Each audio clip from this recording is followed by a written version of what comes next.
সূরা তাগাবুন শব্দের অর্থ হচ্ছে জয় পরাজয় বা হার জিত বা মোহ অপসারণ। অর্থাৎ কোনো জিনিসের প্রতি একটা ঝোঁক থাকে। তারপর সেটা আবার কেটে যায়। অর্থাৎ একটা মানুষ কোনো কিছুকে ঠিক মনে করে চর্চা করতে থাকে ওইটা। কিন্তু পরে যেয়ে দেখে যে তার ফলাফল শূন্য। তখন আফসোস করে এবং ভুলটা তার ভেঙে যায়। এই এইটারই এই ভাবটাই হচ্ছে তাগাবন। অর্থাৎ আপনি ঘুমের যুগে আপনি বাসে উঠতেছেন, আপনি যাবেন খুলনায়, উঠে গেছেন রাজশাহীর বাসে। উইঠে ঘুমাচ্ছেন এবং আপনি মনে করছেন আপনি খুলনায় যেতেছেন। কিন্তু বাস যখন থেমেছেন, নেমে দেখেন আপনি রাজশাহী। তখন আপনার হুঁশ ফিরতেছে যে আমি কি করলাম? আমি কোথায় যেতেছিলাম আর কোথায় আসলাম? এই যে একটা আফসোস হয় তখন। অর্থাৎ নিজের ক্ষতিটা উপলব্ধি করতে পারে। এইটাই হচ্ছে আরবিতে তাগাবুন শব্দটা আসে এবং ইয়ামুল তাগাবুন বলা হচ্ছে কিয়ামতের দিনকে, যে ওই দিন মানুষ তার দুনিয়ার জীবনে কি ভুল করেছিল সেটা সে উপলব্ধি করতে সক্ষম হবে। যে আরে আমি দুনিয়াতে কিভাবে জীবনযাপন করেছি, কি করেছিলাম এটা। এটা তো আজকে আমাকে কোনই ফল দিচ্ছে না। বরং আমাকে আরো পাপের সম্মুখীন করেছে, আমাকে শাস্তির সম্মুখীন করতেছে। অর্থাৎ আমার জীবনটা ব্যর্থ হয়ে গেল। একটা আফসোস ওই দিন এসে যাবে এবং যারা ইমানদার তাদের ভিতরেও আফসোস আসবে যে আমি তো আরো একটু কাজ করতে পারতাম, আমার তো আরো একটু আমল করতে পারতাম, আমি আরো কিছু সময় দিতে পারতাম, আমি আরো কিছু অর্থ সম্পদ খরচ করতে পারতাম, তা আমি সেটা কেন করলাম না? তাহলে তো তার ফলটাও আমি আজকে পেয়ে যেতাম। তার ভিতরেও আফসোস থাকবে। অর্থাৎ সবার ভিতর কি জান্নাতি কি জাহান্নামী সবার ভিতরে আফসোস থাকবে। এই আফসোসের ঘটনাটা আসছে এবং এই সূরাটা নাজিল হয়েছিল হচ্ছে মদিনাতে যাওয়ার পরপরই। এবং মদিনাতে যাওয়ার পরপর কিছু প্রশ্ন ওই পরিস্থিতিতে এসে গিয়েছিল। সেই পরিস্থিতির সেই প্রশ্নগুলোর মীমাংসা আল্লাহ এই সূরার ভিতরে দিয়েছেন। যেমন মানুষকে নবী হিসেবে আল্লাহ প্রেরণ করেছেন। নবীতি দিয়েছেন মানুষের উপরে দায়িত্ব দিয়েছেন। আসমান থেকে আলাদা করে আল্লাহ কোনো ফেরেশতাকে পাঠান নাই। এই মানুষকে নবী হিসাবে মেনে নিতে যাওয়ার ক্ষেত্রে একটা মানুষের ভিতরে একটা সংকীর্ণতা এসে যায়। কারণ একজন মানুষ যখন নবী হয়ে ওঠে তখন তাকে যে মেনে নিতে হয় এটা তার প্রতি যারা হিংসা পোষণ করে, যারা তাকে অবজ্ঞা করে, অবহেলা করে, তাকে আ এর আগে আসছে এই কথাগুলো, তাকে দুর্বল মনে করে বা তাকে নির্বোধ মনে করে, তারা তখন তাকে মেনে নিতে পারে না। এই যে মেনে না নেওয়ার যে একটা সংকীর্ণতা তাদের ভিতরে থাকে, এইটার মীমাংসা এখানে দেয়া আছে যেটা রাসূল সাল্লাল্লাহু আলাইহি ওয়াসাল্লামের ক্ষেত্রে ছিল।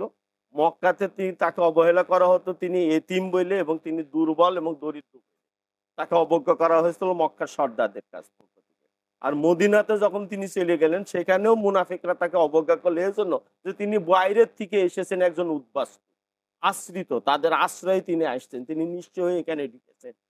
সে একটা লোক দূর থেকে যাকে তার কওমের কাছ থেকে পালিয়ে আসতে হচ্ছে এবং এখানে এসে সে খালি হাতে আসতেছে এবং আমাদের আশ্রয় আমাদের আ আ সহযোগিতায় তাকে এখানে আসতে হয়েছে এবং এখানে থাকতে হচ্ছে।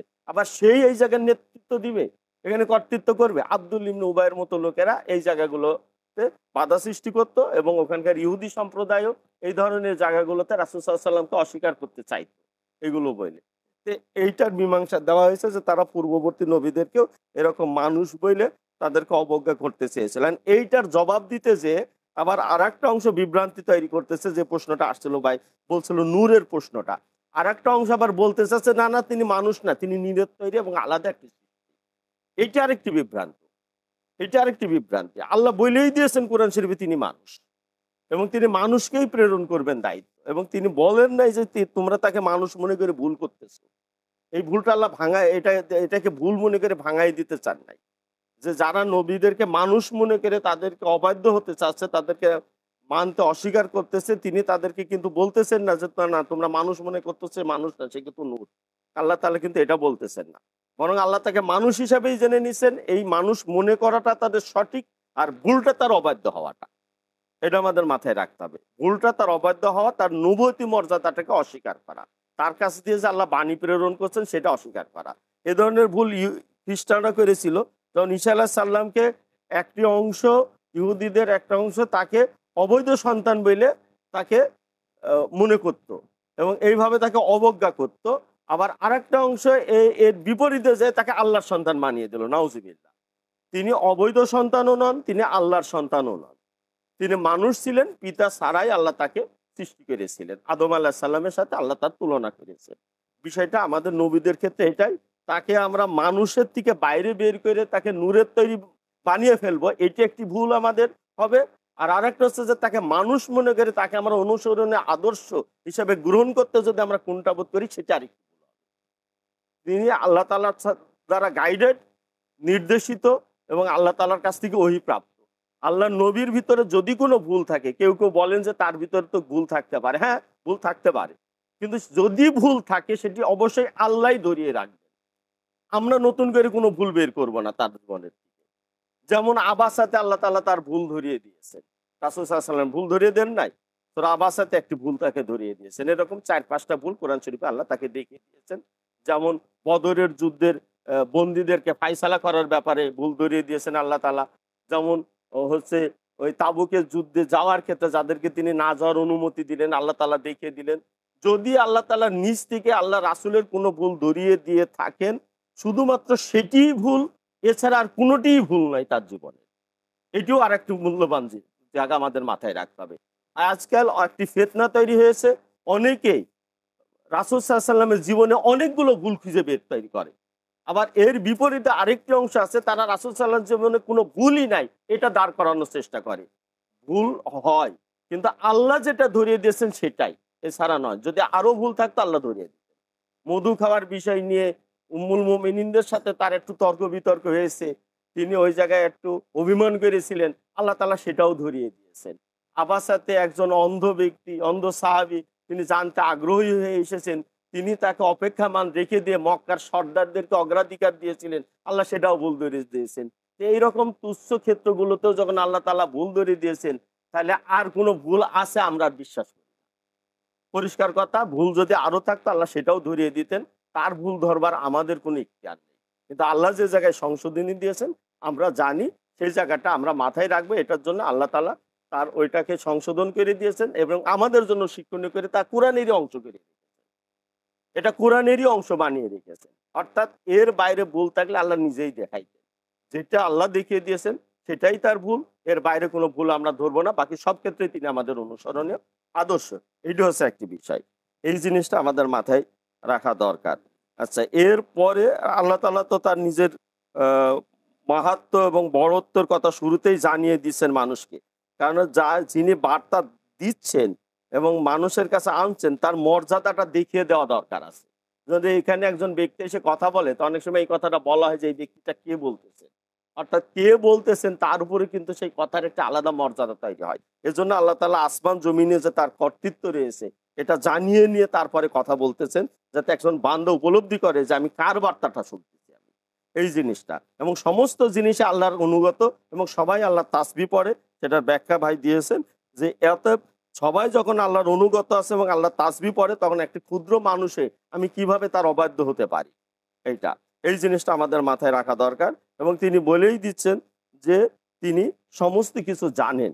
এইটি কিন্তু একটি সতর্ক বার্তা। যেমন কারখানায় মানুষরা কাজ করে, শ্রমিকরা, কিন্তু মালিক বা ম্যানেজার এসে যখন বলে এই তোমরা কে কি করতেছো আমি কিন্তু দেখতেছি, এর অর্থ কি? তার মানে সবাই সাবধান হয়ে যাও। এই আল্লাহ তাআলা এটাই সাবধান করে দিতেছেন, আমি জানি আসমান এবং জমিনে কি আছে আমি জানি, এবং তোমাদের অন্তরে কি আছে এবং বাইরে কি আছে সেটাও আমি জানি। কারণ মুনাফিকরা বাইরে হচ্ছে আনুগত্যের কথা বলতো, মেনে নেওয়ার কথা করতো, কিন্তু ভিতরে তারা অবাধ্য হতো এবং গোপনতা অবলম্বন করতো। আল্লাহ তাআলা তাদেরকে বলে দিচ্ছেন যে আমি জানি তোমরা কি করতেছো। এইটাই হচ্ছে একটি থ্রেড। এবং আল্লাহ তাআলা এরপরে এখানে আসতেছে যে যারা পূর্বে কাফের ছিল তাদের বৃত্তান্ত আল্লাহ স্মরণ করিয়ে দিয়েছেন, যে যারা পূর্বে অস্বীকার করেছিল। কাফের এবং ঈমান এবং কুফর এই শব্দটির যে অর্থটা আমার কাছে সব থেকে বেশি ভালো লাগে সেটা হচ্ছে ঈমান হচ্ছে মানা আর কুফর হচ্ছে না মানা, এই দুটা। অর্থাৎ আল্লাহকে মেনে নেওয়া আর আল্লাহকে মানতে অস্বীকার করা, অর্থাৎ মানলো আর না মানলো, বিষয়টা হচ্ছে এইটা। তো যারা মানে নাই আল্লাহ তাআলাকে, তাদের বৃত্তান্ত আল্লাহ জানিয়ে দিতেছেন যে তোমরা এই যে প্রশ্ন উঠাচ্ছ মদিনাতে যাওয়ার পরে, যে নানান প্রশ্ন উঠায় এটাকে অস্বীকার করার প্রবণতা, এটা আল্লাহ জানিয়ে দিচ্ছেন। তাহলে পূর্বে যাদের কথা সেটা স্মরণ করো, পূর্বে যারা অমান্য করেছিল তাদের আমি কি শাস্তি দিয়েছি সেটা তোমরা দেখে নাও। এখানে বিস্তারিত বর্ণনা আল্লাহ তাআলা এই সূরার ভিতর আনেননি, অন্য সূরার ভিতর আসছে। আদ জাতির সাথে কি করেছেন, সামুদ জাতির সাথে কি করেছেন, এগুলো আল্লাহ তাআলা কোরআন শরীফের অন্যান্য জায়গায়, হুদ আলাইহিস সালামের জাতির সাথে কি করেছেন, এগুলো আল্লাহ তাআলা বলেছেন। তো এই কথাটা বলছেন যে তারা তাদের স্বাদ আস্বাদন করেছে, এই অবাধ্যতার জন্য কি পরিণাম এটা তারা ভোগ করেছে এবং তারা যন্ত্রণাদায়ক শাস্তির ভিতরে পাকড়াও হয়ে রয়েছে। তোমরা এটা ভুলে যেও না। এটা আল্লাহ তাআলা স্মরণ করাই দিতেছেন যে ইতিপূর্বে যারা এই ধরনের অবাধ্যতা করেছে তাদের আমি কি করছি। এরপরে ওই যে বলছে তারা মানুষ, আল্লাহ তাআলা এবং এই বলে তারা মুখ ফিরিয়ে নেয়। আল্লাহ বলছেন যে এতে আমার যায় আসে না। কোরআন শরীফ আল্লাহ নিজেই বলে দিচ্ছেন যে আল্লাহ তাআলা এই যে বলছেন ওয়াস্তাগনাল্লাহ, অর্থাৎ আল্লাহ তাআলা হচ্ছেন অমুখাফিক্কি, তিনি কারোর মুখাফিক্কি নন। তোমরা মানবা বা না মানবা এটা আমার কোনো যায় আসে না, এটা আমার কোনো পরোয়া নাই, কিন্তু তোমাদের কল্যাণের জন্য তোমরা মেনে নাও। এটা আল্লাহ বুঝিয়ে দিতেছেন যে আল্লাহ কাউকে অনুনয় বিনয়কে মানাইতে হবে, না মানলে আল্লাহর কোনো ক্ষতি হয়ে যাবে, আসমান জমিনের কর্তৃত্ব আল্লাহর কমে যাবে, কারণ জনগণ বিরুদ্ধে চলে গেলে সরকার ক্ষমতা হারায় ফেলে। তা আমরা সমস্ত মানব জাতি আল্লাহর বিরুদ্ধে চলে গেলে কি আল্লাহ তাআলার ক্ষমতাকে হারিয়ে যাবে নাকি? তাতে তাতে তো আর আল্লাহর হারায় যাবে না। এজন্য সরকার জনগণকে বিভ্রান্ত করে হোক, ভুল বুঝিয়ে হোক, যেভাবেই হোক পক্ষে ধরে রাখার চেষ্টা করে। হ্যাঁ, সেনাবাহিনী ঘুরে দাঁড়াইলে সরকারের গদি নড়ে যায়, এই যে একটা জিনিস। আবার সরকারের হাতে শক্তি থাকলে আবার তাদের চাকরি নড়ে যায় তখন তার সাথে বিরোধ করতে গেলে। তো আল্লাহ তাআলা বলছেন যে না, আমার এই রকমের কোনো মুখাফিক্ষিতা তোমাদের প্রতি নাই, তোমরা মানো বা না মানো তোমাদের কাছে আমার মুখাফিক্ষিতা নাই। এই যে আল্লাহ বলছেন অমুখাফিক্ষি, এটা এই জন্যই বলেন। এই কথাগুলো কিন্তু মানুষকে একটা থ্রেট, আমরা কোরআন শরীফে সাধারণভাবে পড়ে যাই, কিন্তু এটি যে একটি হুমকি প্রদান করে এটা। যেমন আমরা বলি যে তোমার ধার ধারি না আমি, কারো ঠেকা না আমি। আল্লাহ তাআলার ভাষাটা এইটা, আমাদের প্রচলিত কথায় আল্লাহ কারোর ঠেকা নন, আল্লাহ কারোর ধার ধারেন না। কে তার মানলো কে মানলো এটা নিয়ে আল্লাহর ধার ধারেন। যে মানে সে তার নিজের জন্যই মানে, যে অবাধ্য হয় আল্লাহ তাকে পাকড়াও করবে, সে কোনোভাবেই নিজেকে বাঁচাইতে পারবে না। এইটা আল্লাহ তাআলা জানাই দেন। আল্লাহ বলে দেন আমি তোমাদের মুখাফিক্ষিতার জন্য আমি তোমাদের কাছে দ্বারস্থ হই নাই। আমার এই বার্তা নিয়ে আমার নবীকে তোমাদের কাছে পাঠিয়েছি যে আমি খুব ঠেকাই পড়ে গেছি, এই জন্য একজন মানুষের উপর আমি নবুয়তের দায়িত্ব দিয়ে তোমাদেরকে কনভিন্স করার চেষ্টা করতেছি, তোমাদেরকে ম্যানেজ করার চেষ্টা করতেছি, এই জন্য আমি নবী পাঠাই নাই। আল্লাহ এটা বুঝাই দিতেছেন যে এটাই হক কথা। আমাদের দাওয়াতেও এই মর্যাদাটা রক্ষা করে আমরা দাওয়াত দিব, এটা মাথায় রাখবেন। আল্লাহর বাণীকে যখন আমরা মানুষের সামনে উপস্থাপন করব, তখন আল্লাহর মর্যাদাটা রেখেই উপস্থাপন করবো। আল্লাহ নিজেও দাওয়াত দিতেছেন বটে, কিন্তু ভাষাটার কঠোরতা রেখে দিয়েছেন। এমন না যে অনুনয় বিনয়কে হাত পা ধরে একটা মানুষকে আনতে হবে। দাওয়াত আমার পুষাই দিতে হবে, বাস শেষ। আমি স্পষ্ট আমরা বলে দেব, আপনাদের বা কারোর ভালো লাগবে আপনারা আল্লাহর দাওয়াত গ্রহণ করবেন, ভালো না লাগবে চলে যাবেন। আল্লাহ তো কারোর ঠেকানা। তা আল্লাহর পক্ষে যখন আমরা কারোর কাছে দাওয়াত দেব, তখন এটাও নিজেদের মাথায় রেখে দিতে হবে। সাহাবাগণের দাওয়াত তো এরকম অনুনয় কাকুতি মিনতি ছিল না। পরিষ্কার ভাষায় তারা শুধু দাওয়াত পৌঁছাই দিয়েছেন, তারা গ্রহণ করছেন করেনি। আর পরবর্তীতে যুদ্ধের মাধ্যমে যখন গেছেন তখন পরিষ্কার ভাবে বলে দিয়েছেন, হয় ইসলাম গ্রহণ করো, নাই জিজিয়া দাও, নাই তরবারি আছে, এটা ফাইসালা হবে। পরিষ্কার কথা। এখানে এখানে কাকুতি মিনতিকে হাত পা ধরে কাউকে দিনের পথে আনানোর দাওয়াত আমাদের দরকার নেই। আল্লাহ তাআলা সেটা জানিয়ে দিয়েছেন যে আমি যে নবী পাঠিয়েছি, যে বার্তা পাঠিয়েছি, এটা আমি মুখাফিক্কিতার থেকে পাঠাই নাই, এটা আমি পাঠাই দিছি। নবীর কাজ এটা পৌঁছাই দেওয়া, এটাও আল্লাহ বলে দিয়েছেন যে তাদের কাজ হচ্ছে তার বার্তাকে পৌঁছাই দেওয়া হবে, এবং তোমরা এটা মানবা বা না মানবা এটা তোমাদের বিষয়। এটা আল্লাহ, যারা মানে নাই তাদের পরিণতি কি হয়েছে সেটা আল্লাহ স্মরণ করাই দিতেছেন। আর তারা দাবি করে যে তারা মনে করে আল্লাহ যে কিয়ামতের দিন পুনরুত্থান ঘটাবেন, তারা অস্বীকার করতে চায় যে না না, এটা পুনরুত্থান হবে না। আল্লাহ বলেছেন অবশ্যই হবে। এটা এটা কোনো ধরনের সন্দেহ নাই যে মানুষকে আবার পুনরায় জীবিত করা হবে এবং তাকে হিসাব নেওয়া হবে। এতে আল্লাহ বলে দিয়েছেন যে এটা হবে, এবং তারা মনে করে যে এটা মনে হয় খুব কঠিন। আল্লাহ বলছেন না, খুব কঠিন, এটা সহজ কাজ। এই যে মোবাইলটা আমরা ব্যবহার করতেছি বা এই যে ল্যাপটপটা রয়েছে, এইটা একসময় তো ছিলই না, তাই না? তো যে লোকটা এই জিনিসটা না থাকার থেকে কেউ বানাই নিয়ে আসতে পেরেছে, এখন আপনি এটা ভেঙে দিলেন, সে কারেক্টটা বানাইতে পারবে না? হ্যাঁ, যে এই কোম্পানি এটা বানাইছে, এখন আপনি যদি এটাকে সবগুলো পার্টস খুলে খুলে দেন, তো যারা বানাইছে তারা অ্যাডজাস্ট করতে পারবে না? তারা তো অ্যাডজাস্ট করতে পারে। তা আল্লাহ বলেন যে আমি তো বানাইছি, আমি তো বানাইছি, এটা অন্য কেউ বানাইছে তা তো আর না, মানুষকে সৃষ্টি করেছি আমি।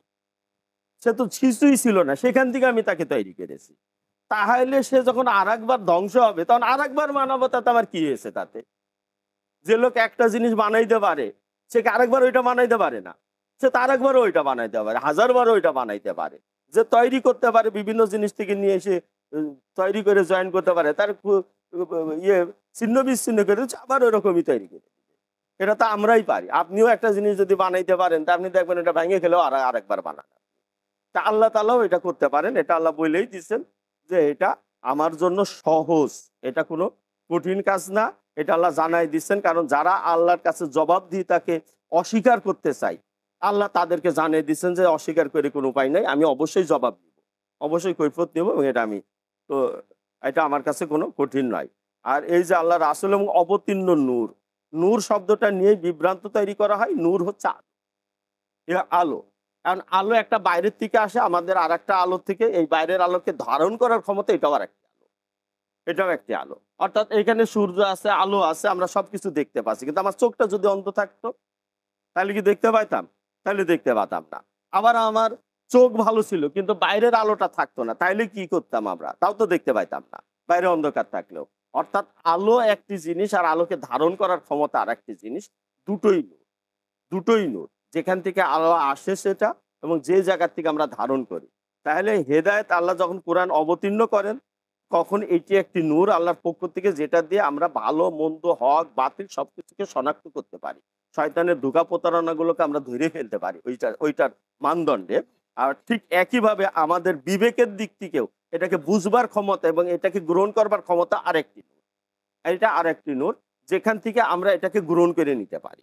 এটাকে আমরা বুঝতে পারি এবং আমরা উপলব্ধি করতে পারি এবং কর্মে পরিণত করতে পারি। এইটা আল্লাহ, এবং এইটার জন্য আল্লাহ আবার এটাকে গ্রহণ করার ক্ষেত্রে আল্লাহ তাআলা আরেকটি ভাষা এখানে ব্যবহার করেছেন। সেটা হচ্ছে যে অন্তরকে হেদায়েত করা। এই জায়গাটা আসলে বুঝতে পারবেন এই নূরটা কি। অন্তরের নূরটা হচ্ছে এই অন্তরের হেদায়েতটা। কুরআন শরীফ নাজিল হচ্ছে, এটা হচ্ছে আল্লাহর পক্ষ থেকে। কোরআনের আয়াত, ওহী এগুলো হচ্ছে একটি হেদায়েত। আর আমাদের অন্তরকে যে আল্লাহ তা গ্রহণ করার সামর্থ্য দিচ্ছেন। আপনি মাটিতে বীজ লাগাচ্ছেন বটে, কিন্তু সেই মাটিটা সেই বীজকে ধারণ করার ক্ষমতা রাখে না। তাইলে কি ওখানে বৃক্ষ তৈরি হবে? গাছ তৈরি হবে? গাছ কিন্তু তখন তৈরি হবে না আপনার। তো এই জন্য আল্লাহ তাআলা বাণী প্রেরণ করতেছেন, এবং সেই বাণীকে আমি উপলব্ধি করতে পারছি, ধরতে পারতেছি, এবং সেটা অনুসরণ করতে পারতেছি।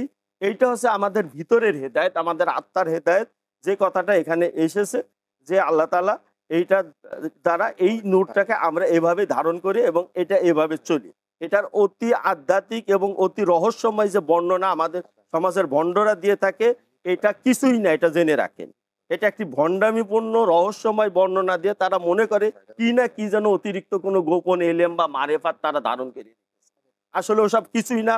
পরিষ্কার কথা হচ্ছে যে এটা কি বুঝা এবং আমলের ভিতরে নেওয়ার যে ক্ষমতা আমাদের, এটি হচ্ছে আমাদের ভিতরের নূর। আর আরেকটা আল্লাহ যেটা পাঠিয়েছেন সেটা হচ্ছে আল্লাহ তাআলার পক্ষ থেকে প্রেরিত নূর।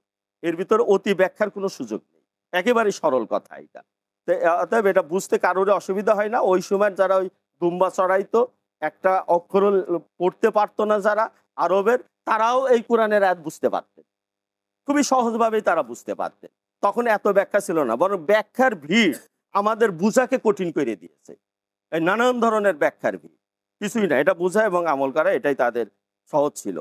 আর এই পরে আল্লাহ তাআলা যেমন ওই কাফেরদের হুঁশিয়ার করে দিয়েছেন যে তাদের শাস্তি কি হয়েছে, পাশাপাশি আল্লাহ যারা গ্রহণ করে নিয়েছে আল্লাহর এই বার্তাকে এবং নিজেদের জীবনে এটাকে মেনে নিয়েছে, তাদের কথাও আল্লাহ বলে দিচ্ছেন যে যারা এটাকে বিশ্বাসী স্থাপন করেছে, অর্থাৎ মেনে নিয়েছে আল্লাহ তাআলার এই আদেশগুলোকে, আল্লাহর নবীকে মেনে নিয়েছে, কিতাবকে মেনে নিয়েছে, এবং এটাকে মেনে নিয়ে এর নির্দেশনা অনুযায়ী কাজকর্মে নিয়োজিত হয়েছে, সেটাই সৎকর্ম, যেটা মেনে নিয়েছে, তাদের পুরস্কারের কথা আল্লাহ উল্লেখ করে দিলেন। যেমন অস্বীকারীদের, অমান্যকারীদেরকে জানিয়ে দিলেন তাদের শাস্তির কথা এবং তাদের পুরস্কারের কথা।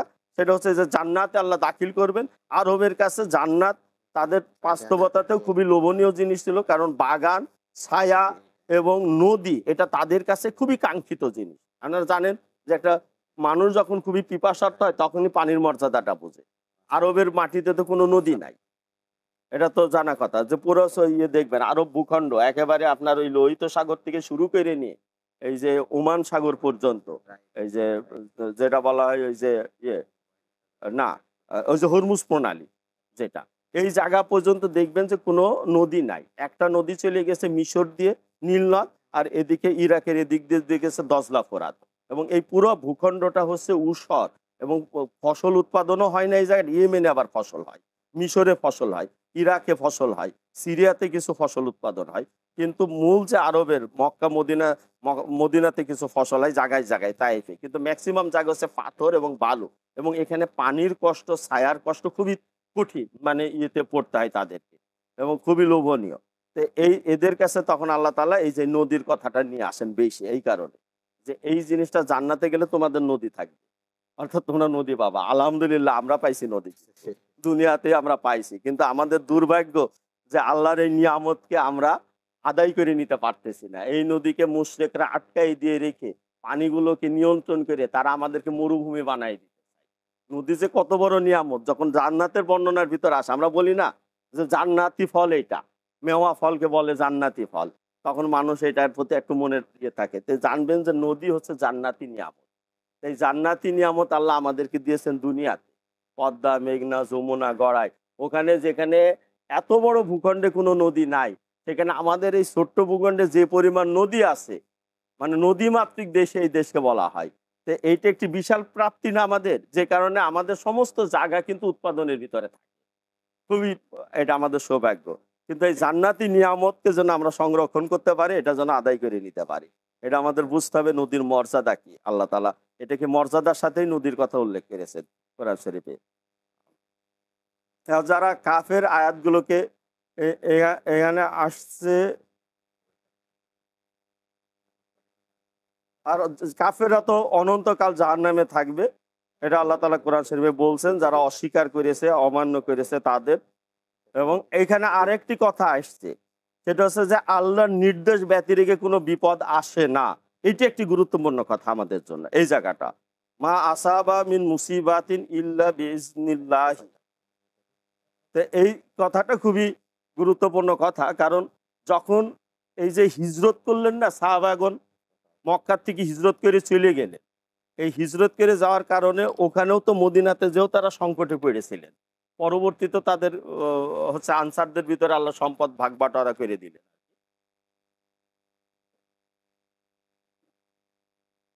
এই বিপদ মুসিবত নিয়ে ওই সময় একটা প্রশ্ন উঠে, সেটা হচ্ছে তোমরা যদি আল্লাহর পথে থাকো, তোমরা যদি আল্লাহর রাস্তায় থাকো, তোমাদের উপর এত বিপদ হয় কেন? এটা ইহুদিরা এই প্রশ্ন উঠাইছে, মুনাফিকরা এই প্রশ্ন উঠাইছে, আমাদের সমাজে এই একই প্রশ্নই। এই কথাটা আমি যে ওই সময়ের পরিস্থিতি আসলে আজকের সময়ের পরিস্থিতি একই, পার্থক্য নাই।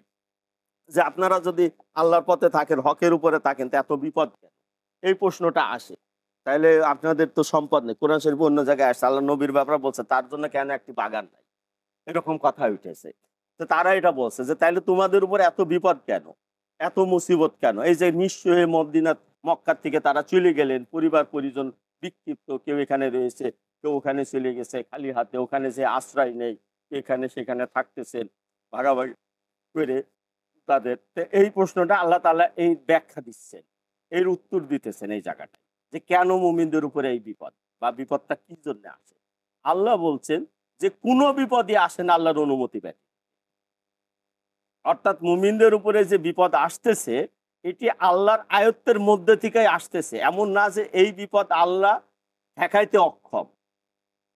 অর্থাৎ আল্লাহ তাআলা বিপদ আসতেছে, কিন্তু আল্লাহ তার মুমিনদের এই বিপদ থেকে রক্ষা করতে আল্লাহ অক্ষম হয়ে গেছেন, এই কারণে এই বিপদটা তাদের উপর হচ্ছে, এটা নয়। আল্লাহ বলছেন বিপদ যা কিছু আসে সেটা আমার জ্ঞাতসারেই আসে, এবং আমার ইচ্ছার থেকেই এই বিপদটা আসে মুমিনদের উপরে। এটা আমার অনুমতি নেই এই বিপদটা তাদের কাছে আসে। যেমন এই ঘরে কেউ আসলো, এখন একজন বলতেছে যে আপনি তো এখানকার মালিক, তো এই লোকটা ভিতরে ঢুকলো কি করে, এ কথা বলতেছে না। এখন যে মালিক সে বলেছে না আমি অনুমতি দিয়েছি বলেই তো সে ভিতরে ঢুকেছে, তাইলে কি আর প্রশ্ন মীমাংসা হয়ে যায় না, যে আমি অনুমতি দিয়েছি?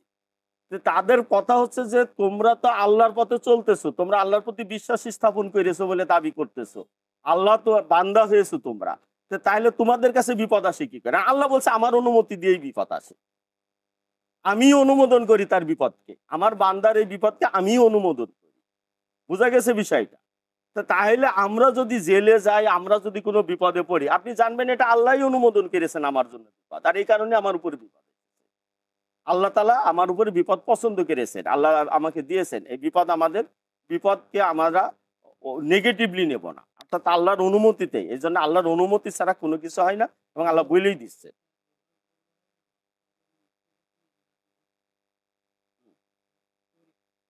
হ্যাঁ, সেটা তো পরে আসতেছে। কেন আল্লাহ এই বিপদটা দিতেছেন সেটা পরে। কিন্তু এই বিপদ যে আল্লাহ অনুমতিই দিয়েছেন বিপদ আসার। এইটা হচ্ছে ১ম কথা, যে এটি আল্লাহ তাআলার অধীনেই আছে এবং আল্লাহ তাআলার নিয়ন্ত্রণেই আছে এই বিপদ। এই বিপদ আল্লাহ তাআলাকে অক্ষম করে বা আল্লাহ তাআলা ঠেকাইতে চেয়েছে না, তারপরেও এসে গেছে। তারা এটা বলতে চাইতো যে তোমাদের আল্লাহ বিপদ ঠেকাইতে পারে না। ওরা বলতো যে বিভিন্ন ধরনের পূজা করত। অমুক দেবতা বিপদের দেবতা, অমুকটা এই, অনেকটা অমুক, এবং তাদের পক্ষ থেকে বিপদ আসতেছে, কিন্তু তোমার খোদা তোমাদের বিপদকে রক্ষা করতে পারতেছে না, ঠেকাইতে পারতেছে না। এটাই আল্লাহ ১ম এ জানিয়ে দিলেন যে না, এই বিপদ আমার অনুমতিতে এসেছে। এটা আমি অক্ষম হই নাই এটা প্রতিহত করার। এরপরে আল্লাহ তাআলা কি বলছেন? যে আল্লাহর প্রতি বিশ্বাস করে তার অন্তরকে সৎপথ প্রদর্শন করেন। অর্থাৎ আল্লাহর প্রতি যে বিশ্বাস করে তার অন্তর এই বিপদ দেখে বিভ্রান্ত হয় না। এই বিপদ তাকে বিভ্রান্ত করে না। যে ঈমানদার, যার ঈমান সহিহ আছে, সঠিক আছে, সে এই বিপদ থেকে বিভ্রান্ত হবে না। এই বিপদ তাকে পথভ্রষ্ট করবে না। সে সৎপথের উপরে এই বিপদ থাকলেও সে সৎপথের উপরেও থাকবে বিপদ থাকা সত্ত্বেও। এত বিপদের মধ্যেও সে হকের উপরে টিকে থাকবে। এটা আল্লাহ জানিয়ে দিয়েছেন। তিনি এইজন্য বলতেছেন যে ঈমান আনে, এই বিপদের সাথে এই কথাটা যুক্ত হয়ে আসছে। ইয়াদি কলবাহু আল্লাহু বিকুল্লি শাইইন আলিম। এবং আল্লাহ তাআলা এটা জানেন। এই যে বিপদের মধ্যেও তাকে আল্লাহ সৎপথের উপরে রেখে দিচ্ছেন, সে টিকে থাকতেছে, এইটা আল্লাহ জানেন যে তাকে আমি বিপদ দিয়েছি এবং তারপরেও সে সৎপথে। এইটা দ্বারা এই জানাটা কি? এই জানাটি কিন্তু একটি সুসংবাদ। যেমন অবাধ্য হয় কর্মচারীরা ফাঁকি দিতেছে, মালিক বলতেছে যে আমি কিন্তু জানি তোমরা কে কি করতেছো, এটি কিন্তু একটি হুমকি। আবার একই সাথে কোনো কর্মচারী খুবই একনিষ্ঠভাবে কাজ করতেছে, একনিষ্ঠভাবে সে সঠিকভাবে তার দায়িত্ব পালন করতেছে, তখনও মালিক ওইটা দেখে বলতেছে যে আমি কিন্তু জানি। অর্থাৎ তুমি যে ভূমিকা রাখতেছো, তুমি যে সঠিকভাবে কাজ করতেছো, এটাও কিন্তু আমার মাথায় থাকবে। এটি কিন্তু একটি সুসংবাদ। অর্থাৎ আল্লাহ জানার কথাটা কখনো সতর্ক বার্তা, হুমকি হিসাবে আসে শাস্তির জন্য, আবার কখন আসে সুসংবাদ। এইটা হচ্ছে মুমিনদের জন্য সুসংবাদ, যে আল্লাহ জানেন, জ্ঞাত আছেন যে আমি বিপদ দিয়েছি আমার অনুমতিতে, এবং তার বিপদের পরেও যারা, এইটা পরীক্ষা যে এই বিপদের পাশে থাকে কি থাকে না, কিন্তু যাদের ঈমান সহি, যাদের ভিতর খুলুসিয়াত আছে, তাদের বিপদ তাদের হক থেকে সরাইতে পারে না। এটা আল্লাহ আগেই বলে দিয়েছেন, তাদের আমি সৎপথ প্রদর্শন করি, এবং আল্লাহ জানেন যে কারা এটার উপরে টিকে রয়েছে। এত বিপদের পরেও কারা হকের উপর টিকে রয়েছে, এটি আল্লাহ জানেন। এটা আল্লাহ জানাই দিয়ে এরপরে বাকিদের জন্য আল্লাহ বলে দিচ্ছেন যে এই যে এই কথাটা কোরআন শরীফ অনেক জায়গায় আছে, আতিউল্লাহ ও আতিউর রাসূল। অর্থাৎ এই তোমরা, এইবার আল্লাহ আদেশ দিয়ে দিতেছেন যে হ্যাঁ, তোমরা আল্লাহ এবং আল্লাহ রাসূলের আনুগত্য করো, আল্লাহর আনুগত্য করো, রাসূলের আনুগত্য করো। যদি মুখ ফিরে নাও তবে আমার রসুলের দায়িত্ব খোলাখুলি পুষে দেওয়া। যদি এই আনুগত্যের থেকে কেউ ফিরে যায়, তাহলে আমার রসুলের কাজ হচ্ছে কি, এটা পুষাই দেওয়া। এটা পরিষ্কার আছে আপনাদের কাছে যে এটাই হচ্ছে তার দায়িত্ব, এবং আল্লাহ বলেই দিলেন আল্লাহু লা ইলাহা ইল্লাহু, অর্থাৎ আল্লাহ ছাড়া আসলে আর কোনো ইলাহ নাই। এটাই হচ্ছে আল্লাহ তাআলার মূল কথা, যে আল্লাহ ছাড়া আর কোনো প্রভু নেই, আর কোনো মালিক নেই। এককভাবে সার্বভৌমত্ব আল্লাহর। কালেমায়ে তৈয়বাতে আমরা যে ঘোষণাটা দিই, সেটা হচ্ছে যে আল্লাহ তাআলাই হচ্ছে মাত্র ইলাহ আমাদের, আর বাকি সবই বাতিল হবে। এইটার উপরে দৃঢ় থাকার জন্য আল্লাহ আবারও তাগিদ করে দিচ্ছেন যে এইটাই যেন আমরা মেনে নিই এবং এর উপর আমরা থাকি। এবং এইটার উপরে থাকতে যে বিপদ আসে, যে মুসিবত আসে, যে প্রশ্ন উঠে নানান ধরনের, আল্লাহ বলছেন যে ফালিয়া তাওয়াক্কালিল মুমিনুন, অর্থাৎ তারা যেন, মুমিনগণ যেন আল্লাহর উপরে তাওয়াক্কুল করে। এই ক্ষেত্রে অর্থাৎ আল্লাহর উপরেই তারা যেন নির্ভর করে, যতই বিপদ আসুক তারা যেন আল্লাহর উপরে ভরসা রাখে, আল্লাহর উপরে তাদের বিশ্বাস রাখে, আল্লাহর প্রতি তাদের আস্থা রাখে, রেখে তার উপর যেন ই হয়। তাওয়াক্কুল মানে তো এইটাই যে আপনি ওইটা দাঁড়াইতে পারছেন না, একটা জিনিসের উপর ভর দিয়ে দাঁড়াচ্ছেন, দাঁড়ায় থাকতে পারতেছেন একটা লাঠির উপর ভর দিয়ে। অর্থাৎ আপনি শেষ পর্যন্ত হকের উপরে দাঁড়িয়ে থাকবেন, যত কিছুই আসুক আল্লাহর উপরে ভরসা করবেন। লাস্টে শেষ কথা হচ্ছে এইটাই, যে যখন আমরা সবকিছু হারিয়ে ফেলি তবু আমরা হতাশা হব না, তবু আল্লাহর উপর ভরসা আমরা ছাড়বো না, আসার জায়গাটা আমাদের যেন না যায়। এটা ইয়া আইয়ুহাল্লাযিনা আমানু ইন মিন আজওয়াজিকুম, এই যে ওই কথাটা, যে তোমাদের স্ত্রী এবং সন্তানদের ভিতরে কেউ তোমাদের দুশমন। এইটা হলো এই কারণে যে মক্কার থেকে যারা হিজরত করলেন মক্কার থেকে, তাদের অনেকেরই পরিবার পরিজন হিজরতে বাধা হয়ে দাঁড়ায়। মক্কার থেকে হিজরতের ক্ষেত্রে তাদের পরিবার বাধা হয়ে দাঁড়ায়, যে তাকে যেতে হবে না, মক্কার কুরাইশদের সাথে আপোষ করে যেন ওখানে বসবাসের জন্য তারা থাকে, যে জায়গাটা আমাদের সমাজে হয় যে আমরা অনেক সময় যখন ঝুঁকিপূর্ণ হয় আমাদের পরিবারের থেকে চাপ সৃষ্টি হয় যে কোনো না কোনো ভাবে কাটছাট করে আপোষ করে যেন আমরা কোনো বিপদ মুসিবত থেকে দূরে থেকে যেন নিজেদের অবস্থানটা বাড়ি ঘর এবং নিজেদের জায়গাটার জন্য শেষ পর্যন্ত আমরা ধরে রাখি। এই কথা হয় ঝুঁকিতে রায়। তো এই যে ধরে রাখার এবং হিজরত না করা, যে তোমরা মক্কায় থেকে যাও, এই যে ঘর সংসার সবকিছু ছেড়ে মদিনায় হিজরত করে যেতে হবে, এইটাই তারা আপত্তি করে বসে। কারো কারো পরিবার, কোনো কোনো পরিবারের সন্তান, তার স্ত্রী, তারা আপত্তি করে বসে। আবু বকর রাদিয়াল্লাহু আনহু চলে গেছেন, তার বাবারও আপত্তি আছে, তার সন্তানেরও আপত্তি আছে, তিনি চলে গেছেন। এইরকম অনেক সাহাবী চলে গেছেন, তার স্ত্রী ওখানে রয়ে গেছে, উনি চলে গেছেন। কারো স্বামী রয়ে গেছে, স্ত্রী চলে গেছেন এখানে। তো এই জায়গাটাই, এই যে আপত্তির কারণে কেউ কেউ হিজরত করতে পারেন নাই, অথবা কোনো কোনো জায়গায় এই ধরনের হিজরত করতে বিলম্ব হয়েছে। তো এই বাধা সৃষ্টি করাটাকে আল্লাহ শত্রুতা হিসাবে এখানে ইন্ডিকেট করছেন। এবং মদিনাতে যাওয়ার পরেও ওই মদিনার আনসাররা আবার যে সকল মুহাজির সাহাবীদেরকে আশ্রয় দিলেন, আশ্রয় দিতে যে তাদের সম্পদকে ভাগ করে ফেললেন না, ঘরকে ভাগ করে ফেললেন না, তো তাদের তো নিজেদের ঘরের ভিতরেও তো একটা সম্পদ, যে তার যার ৩টা ঘর আছে তার ৩টা ঘর প্রয়োজন বলে তো ৩টা ঘর পেয়েছে, এর আবার একটা ঘর বা ২টা ঘর সে অন্যকে দিয়ে দিতেছে। এই ক্ষেত্রেও তাদের পরিবারের কেউ কেউ আবার তাদের বাধা হয়ে দাঁড়াইলো যে না, আমাদের এই তো যত চলে না, আবার তুমি আবার এই না আরেকজনকে আবার এই ঘরের ভিতরে জায়গা দিতেছো। এই যে কথাটা, তুমি আরেকজনকে আবার আমার এই জমি দিয়ে আমাদেরই সংসার চলে না, আবার তুমি তার থেকে আবার অর্ধেক জমি তাকে দিয়ে দিতেছো। তারাও বাধা সৃষ্টি করে, কিছু কিছু ক্ষেত্রে এটা ঘটে। তো এই এই যারা মুহাজিরদের ক্ষেত্রে যারা হিজরতের বাধা সৃষ্টি করলো, আনসারদের ক্ষেত্রে যে সকল পরিবারের লোকরা এই মুমিনদেরকে আশ্রয় দেওয়ার ক্ষেত্রে তাদের পরিবার থেকে বাধা সৃষ্টি করলো, মূলতই এই জায়গাটাকে এখানে ইঙ্গিত করা হচ্ছে। ওই সময়েরই ঘটনা সূরা নাজিল হয়েছে যে এইগুলো হচ্ছে তোমাদের শত্রু, এটা হচ্ছে তোমাদের শত্রু। কারণ এই বাধা দেওয়াকে একটি শত্রুতা হিসেবে দেওয়া হয়েছে।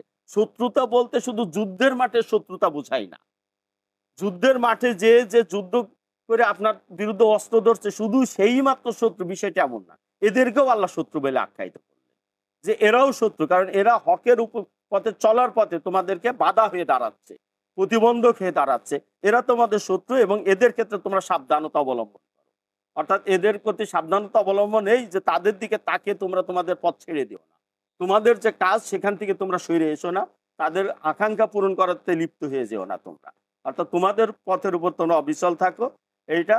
এবং সেই ক্ষেত্রে তাদের সাথে কি ঝগড়া ফ্যাসাদ করতে হবে নাকি ঘরের ভিতরে, এটাও আল্লাহ নিষেধ করে দিলেন। শত্রু বলে যে তাকে আবার তুমি দেখা যাচ্ছে মায়ের পিট করলা, ভাই তো কইছে সেটা, কিছু উপেক্ষা করা, কিছু এড়িয়ে যাওয়া, কিছু ক্ষমা করা।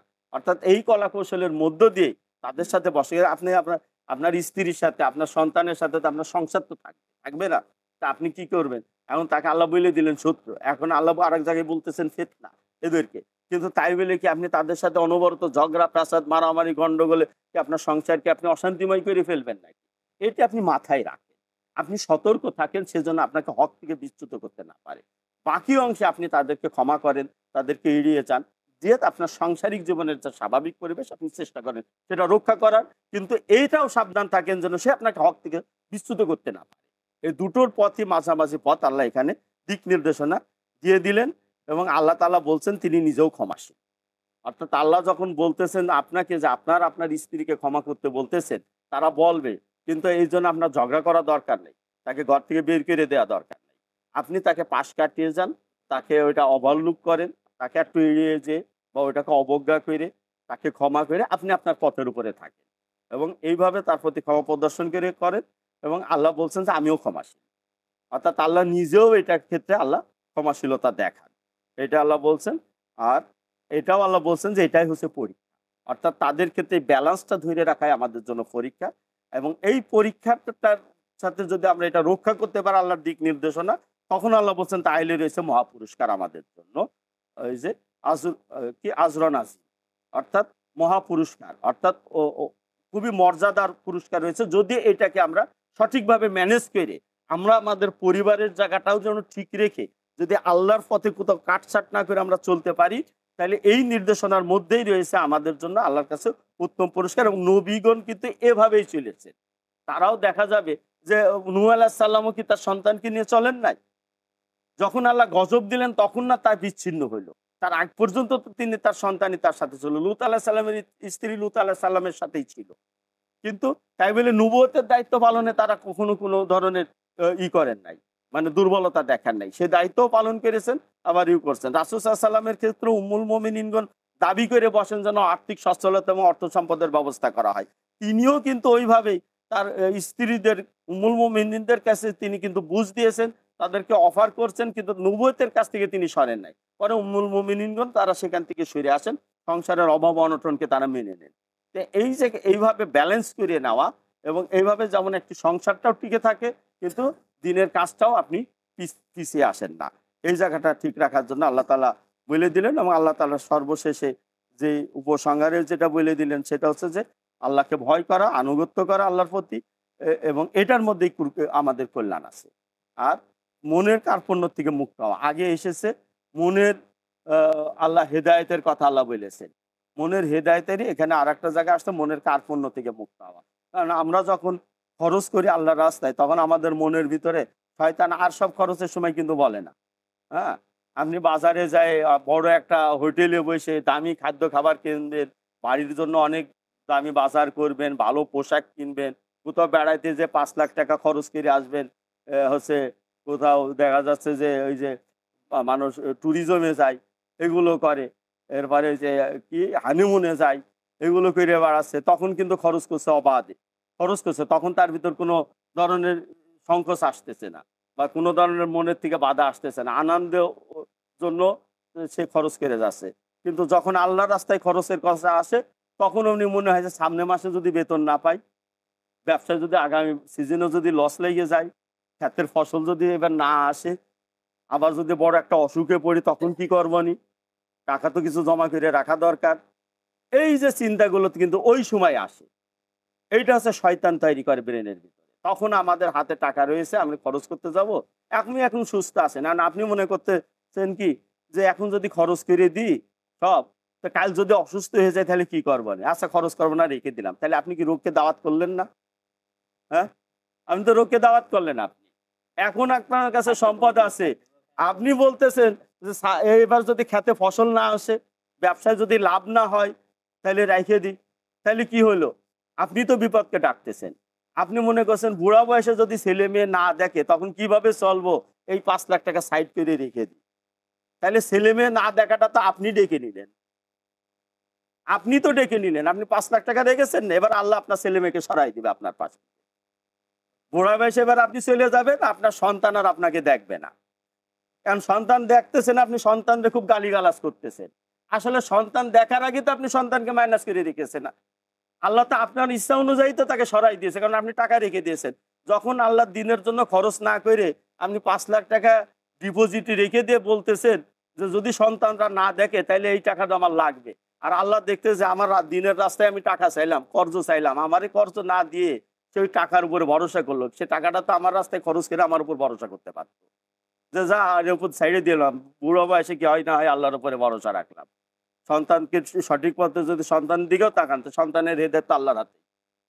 আল্লাহ আপনার সন্তানকে বুঝ দিবে, আল্লাহ আপনার সন্তানের ভিতর ঢুকিয়ে দিবে আপনার দেখভাল করার দায়িত্ব, আপনার সম্মান মর্যাদা আপনার সন্তানের বোনের ভিতর, এটা আল্লাহর হাতে না? তা আল্লাহ বলবে যে ঠিক আছে, ও যখন টাকার উপরই ভরসা করছে, ঠিক আছে টাকা থাকলে এবার সন্তানকে সরাইলাম, এবার টাকা দিয়ে কুলায় ওটুক কত করতে পারে চিকিৎসা। একটা রোগেই ৫ লাখ টাকা কেন, ২০ লাখ টাকা দিয়ে একটা রোগী আপনি কমপ্লিট করতে পারবেন না। এই হচ্ছে বিষয়। এই জন্য শয়তান ওই সময় এসে অন্তরের ভিতর কৃপণতা তৈরি করে, আর এভাবে মানুষ তার বিপদকে ডেকে নিয়ে আসে। এটা ওই এর ভিতরে হুজ্জাতুল্লাহ বালেগার ভিতরে কিছু পয়েন্ট এই বিষয়ের উপরে শাহওয়ালুল্লাহ মুহাদ্দিস রাহমাতুল্লাহ আলাইহি আলোচনা করেছেন। আমি ওই যে আমার বোনটাকে বলছি তুমি এটা পড়ো, তাহলে বুঝতে পারবা এগুলো কিভাবে আসে। তো এইভাবেই মানুষের মানুষ তার নিজের বিপদটা ফায়সালা নিজেই আল্লাহর কাছ থেকে নিয়ে নেয়।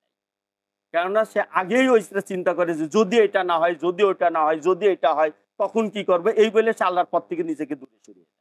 কিন্তু যদিও ওই জায়গাগুলোতে যে আগে আসছে না বিপদের ক্ষেত্রে আল্লাহর উপরে তাওয়াক্কুল করা, ওই তাওয়াক্কুলটা যদি আল্লাহর উপরে রেখে দেয় যে যখন ওটা হবে আমি আল্লাহর উপরে ভরসা রাখি, আজকের এই পরিস্থিতি আমাকে এটা মোকাবেলা করতে হবে। যেমন বলা আছে যে যারা ছোটদেরকে স্নেহ করে তারাও বৃদ্ধ হইলে সেই ছোটদের ভিতরে আল্লাহ তাআলা তাদের প্রতি ভালোবাসা সৃষ্টি করে দেয়, বা বৃদ্ধদের প্রতি যাদের, বয়স্কদের প্রতি যাদের খেয়াল থাকে তাদেরকেও খেয়াল রাখার মতো লোক আল্লাহ দিয়ে দেয় তাদের, তো এটা করে দেয়। আপনি দেখবেন যে যারা এরকম উদারভাবে নিজেদের সম্পদ এইভাবে মানুষের কল্যাণে নিয়োজিত রাখে, দেখবেন যে মানুষের প্রতি যারা নিবেদিত থাকে মানুষের কল্যাণে বা সমাজে, আল্লাহর ইবাদতের চেতনার থেকে করে। এটা আবার অন্য চেতনার থেকে করলে আল্লাহর সাহায্যের কথা আপনি আশা করতে পারেন না। অন্য কোনো ভাবে করলে, এটা আল্লাহর সন্তুষ্টি করার জন্য যারা করে, আল্লাহ তাদের জন্য আবার ওইটা ঠিক ফিরায় দেয়। যেমন আবু বকর রাদিয়াল্লাহু আনহু বললেন, যখন ওই অভাবগ্রস্ত লোকদেরকে, একেবারে দুর্বল লোকদের, এই যে দাসদেরকে তিনি মুক্ত করছিলেন, তার বাবা তাকে বলতেছে যে তুমি এমন এমন লোকদেরকে তুমি মুক্ত করতেছো যারা তোমার কোনোদিনই কাছে আসবে না। তুমি যদি অন্য কোনো দেখবেন না, আমাদের সমাজে যারা একটু শক্তিশালী সবল, তাদের একটু বিপদে বলে চারিদিক দিয়ে মানুষ আগায় যায়, আর একটা দুর্বল মানুষ পড়ে থাকে তাদের তাকেও দেখে না। কেন ওই সবলের প্রতি আগায় যায়? কারণ সেও তো আরেকবার তাকে সাহায্য করবে। কিন্তু এই দুর্বলকে সাহায্য করে তার দরকার নেই, কারণ এই দুর্বল তার পক্ষে কোনোদিন সাহায্য করবে না। এই জন্য তার এটা করে। কিন্তু আবু বকর রাদিয়াল্লাহু আনহু বলে দিলেন যে এটা আমি করি আল্লাহর জন্য, ওর কাছ থেকে আমার কোনো প্রতিদান দরকার নাই। কিন্তু দেখেন আল্লাহ তাআলা সে আবু বকর রাদিয়াল্লাহু আনহুকে খলিফা বানিয়ে, রাসূলের পরে সর্বোচ্চ মর্যাদা যেমন দিনের দিক দিয়ে অর্জন করেছেন, তিনি বৈশ্বিকভাবে শাসন ক্ষমতার সবচেয়ে বড় মর্যাদা না? বৈশ্বিকভাবে তো একটা শাসন ক্ষমতা অর্জন হতে সবথেকে বড় মর্যাদা। আল্লাহ সেটাও তো তাকে দিয়েছেন। তিনি রাসূল সাল্লাল্লাহু আলাইহি সাল্লামের পরেই তার স্থলাভিষিক্ত হয়েছেন। এটা কি কম মর্যাদা নাকি? তিনি শাসক ছিলেন তিনি। আল্লাহ তাআলা এগুলো দিয়ে তাকে পেরেছেন। এজন্য আল্লাহর উপরে তাওয়াক্কুল করে আল্লাহ কার্পণ্য থেকে অন্তরকে মুক্ত রাখার কথা তিনি বলতেছেন। এইজন্য, কারণ এইটির কারণে মানুষ দিনের রাস্তায় খরচ করার থেকে নিজেকে বিরত রাখে। আর এটা আল্লাহ বলছেন যে এই কার্পণ্যর মুক্তের পরে আবার ওই কর্জে আসানার কথা আল্লাহ নিয়ে আসতেছেন।